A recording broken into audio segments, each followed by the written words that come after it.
What's up, y'all? This is your young boy, young J.Perk of J.Perk Productions. I'm back again, and today I want to do a review of the Canon 135mm f2 L lens. It's an ultrasonic motor. It's a portrait lens, and let me talk to y'all reason why I got it. I got this to take my portraits to the next level. I wanted to try, a different portrait lens to get more compression. Just try something different. I got this lens, the 85mm f1.8 in 2012. It's a beast. I love it. And it really, served me a really good purpose. So I did a lot of portraits with this. I did some video work with this, and I felt like this would be a nice addition to the portrait team.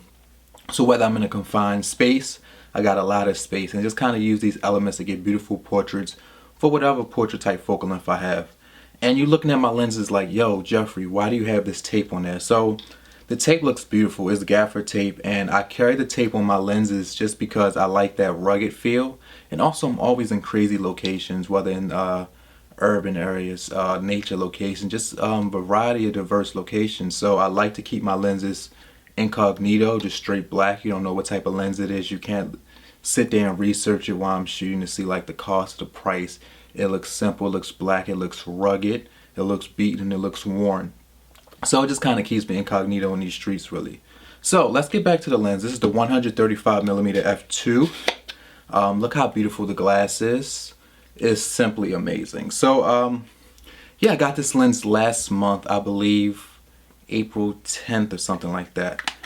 Beautiful piece of glass. You can see right through that. It's just amazing. And I got this primarily for portraits. I do a lot of portrait photography. I run J.Perk Productions, where we do portraits, music videos, short films, commercial work, and things like that. So I kind of used that on a few shoots, and it turned out really good. But a few negative things I had about this lens was that, shoot on a 60, the autofocus is not really the best. So what I kind of found out, the top autofocus point, when you turn your camera vertically, it's not as accurate as focusing. So when I first did my first shoot with this, I looked at it and I saw that a lot of my images were out of focus using that top focus point when you angle your camera in portrait mode when taking a portrait. So work around maybe just a 60 without the cross type autofocus all around, just in the middle. So I started using live view with shooting. I never really used live view with shooting, but using live view helps me to change up the composition much better. So with the focal points, the different dots, you have a limited variety, but when you use live view, you can just move it around. You can have the model, you can have the subject, and a variety of different locations in the frame, and really get a beautiful composition without having to worry about getting that focus point directly on the eye for critical focus. The lens is good. It's about $1,000. It is a lot, and if you want to choose between this and this, the 85 is always the way to go. This is a more specialty lens, but I found using this for night photos, I haven't used it with video yet, but using this for night photos, it really came to life. It really gave me a different perspective for what I'm used to when having this lens since 2012. So the build quality is amazing. It's an L lens. You would see the red ring, but I have it taped in black.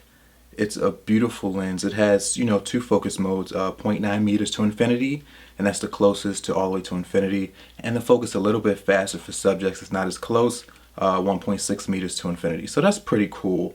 So do you have any questions about this lens? Is this lens for you? You can definitely ask me in the comments below.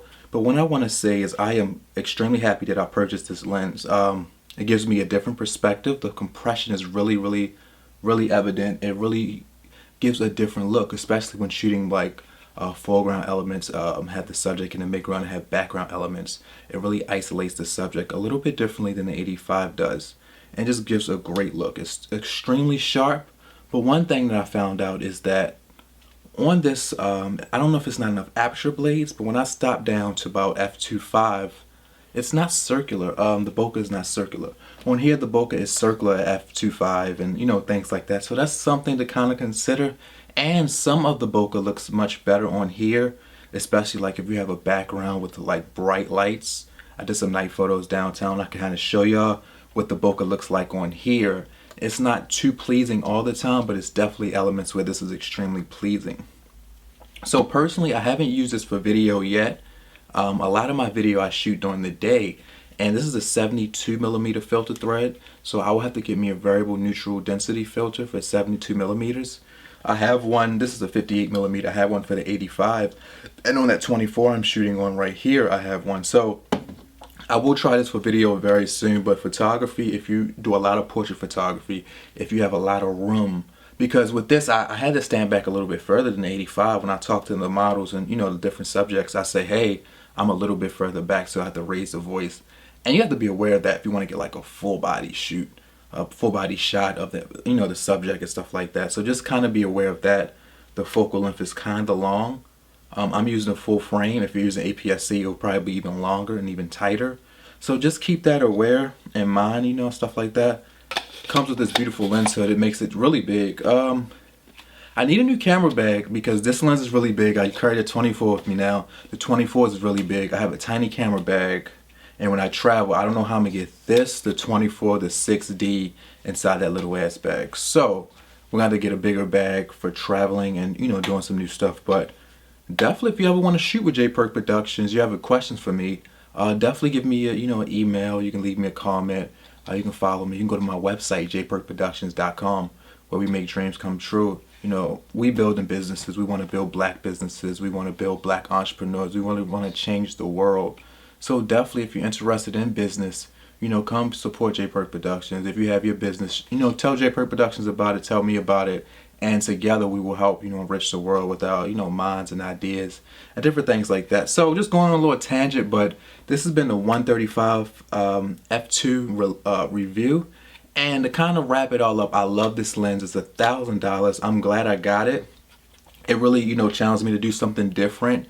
Where the 85, I was just, you know, using it and getting some great images. But this challenged me to try something different. I had that limitation with the autofocus with the 6D combination. So I did something new. I used live view. And live view helped me to get better composition, different types of compositions. So my images will start evolving and start really looking different. So I'm going to use this for video, but for photos it's terribly sharp. I love it. I just did some self-portraits. I'll put some of them up as well.